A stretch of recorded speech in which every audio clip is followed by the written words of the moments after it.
سلامونه ستړي مشي وخت مو پخیر تاسو ته لزیر نیوز سلیریش څخه د نن ورځې د مهمو خبرونو ټولګې ته ښه راغلاست وایو نن چهارشنبه د 1404 هجري لمریز کال د سنبلې 14مه چې د 2015 زیږدیز کال د اکتوبر له 8 سره برابره ده وزیر صافیم او تاسو ته لزیر نیوز سلیریش څخه د نړۍ مهم خبرونه وړاندې کوم خو په سر کې د مهمو خبرونو سرټکی د ازادي فلوټیلا ائتلاف ویلي د اسرایلی پوځ ځواکونو د غزې پر لور روانې مرستندویه بیړۍ درولي او څو یې نیولې هم دي د بریتانیا لومړی وزیر کیر سټارمر د 2 ورځني رسمي سفر په ترڅ کې هند ته رسېدلی دی او کورمه کې وسلوال برید کې 11 پاکستاني پوځیان ووژل شول اوس هم پام وکړئ پوره خبرونو ته اسرائیل د غزې پر لور د ازادي فلوټیلا بیړۍ ونیولې د ازادي فلوټیلا ائتلاف ویلي د اسرائیلي پوځ ځواکونو د غزې پر لور روانې مرستندویه بیړۍ درولي او څو یې نیولې هم دي دوی وایي پوځ د وجدان په نوم بیړۍ چې درنوي خبریالان ډاکټران او فعالان پکې سپاره و لومړی ونیوله او ورپسې درې وړې کښتۍ یې هم ودرولې د مسافرو د وضعیت په اړه لا تر اوسه کره معلومات نشته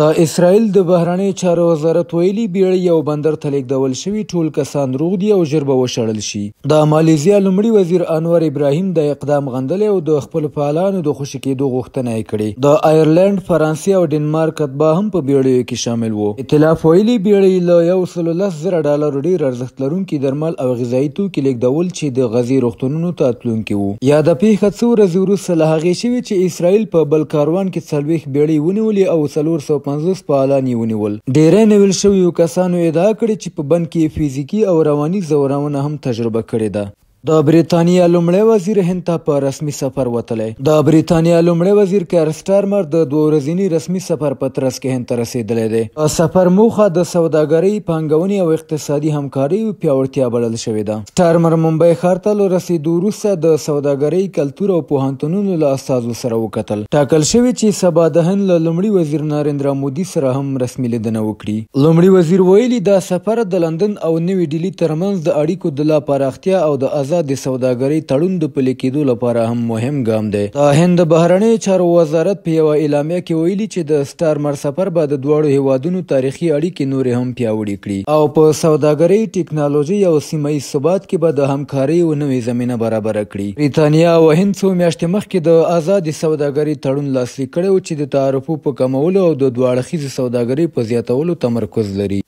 تاجکستان ته د پوتین رسمي سفر د اړیکو د پراختیا هڅې د روسیې ولسمشر ولادیمیر پوتین د 2 ورځني رسمي سفر لپاره تاجکستان ته رسېدلی دی تمه کېږي چې دا سفر به د مسکو او دوشنبې ترمنځ سیاسي اقتصادي او امنیتي اړیکې نورې هم پیاوړې کړي د رسنیو د راپورونو له مخې پوتین تېره شپه د اکتوبر 8 دوشنبې ته ورسېد د سفر پروګرام یې د تاجکستان د بنسټګر ولسمشر په مقبره کې د ګلانو ایښودلو سره پیل شوی وروسته هغه د تاجکستان له ولسمشر امام علي رحمان سره په غیر رسمي لیدنه کې خبرې کړې دي نن به د پوتین لپاره د رسمي هرکلي مراسم ترسره شي چې پکې د دواړو هیوادونو د لوړپوړو پلاو معرفي او ګډ انځور اخیستل هم شامل دي تمه ده د سفر په ترڅ کې د اقتصادي امنیتي او کلتوري همکاریو په اړه څو نوې هوکړې لاسلیک شي د روسیې او تاجکستان اړیکې د 1990 لسیزې له پیل راهیسې نږدې پاتې دي زرګونه تاجک کارګران په روسیه کې کار کوي او مسکو د دوشنبې مهم ستراتیژیک ملاتړی بلل کیږي شنونکي باور لري چې دا سفر به د دواړو هیوادونو اړیکې نوي پړاو ته ورسوي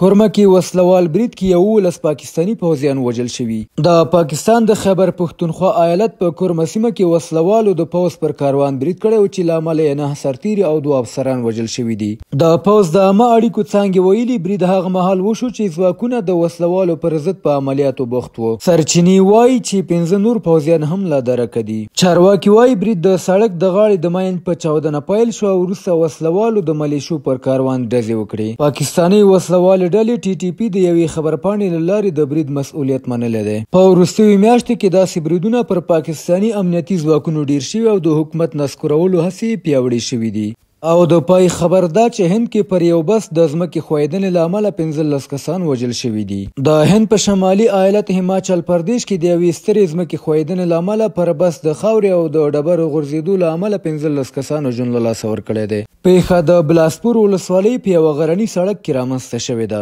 چارواکو ویلي په وژل شویو کې 9 نارینه 4 ښځې او 2 ماشومان شامل دي چې د ټپیانو درملنه په یوه سیمه ییز روغتون کې روانه ده ځایي چارواکو ویلي د ژغورنې هڅې لا هم هم روان او ګڼ مسافر ورک ګڼل کیږي. له دوشنبې راهیسې د سختو بارانونو دوام د غرنیو سیمو ځمکې ناپایه کړي دي. د هند ولسمشر دروپدي مرمو او لومړي وزیر نریندرا مودي د قربانیانو کورنۍ ته د خواخوږۍ مراتب وړاندې کړي دي. په سویلي اسیا کې د سږکال سختو بارانونو د هند ترڅنګ په نیپال کې هم درانه تلفات اړولي دي. یوازې تېره اونۍ په نیپال کې د سیلابونو او ځمکې ښویدنې له امله 40 کسان وژل شوي وو. بهرني خبرونه همدومره وو. د کورنیو او سپورټي خبرونو لپاره زموږ پاڼې وڅارئ. په خواله رسنیو فیسبوک، انسټاګرام، ایکس، یوټیوب او ټیک ټاک زموږ خپرونې خوښ او موږ تعقیب کړئ. ادرس یې زیر نیوز 40 تر سبانۍ خپرونې. د الله په امان.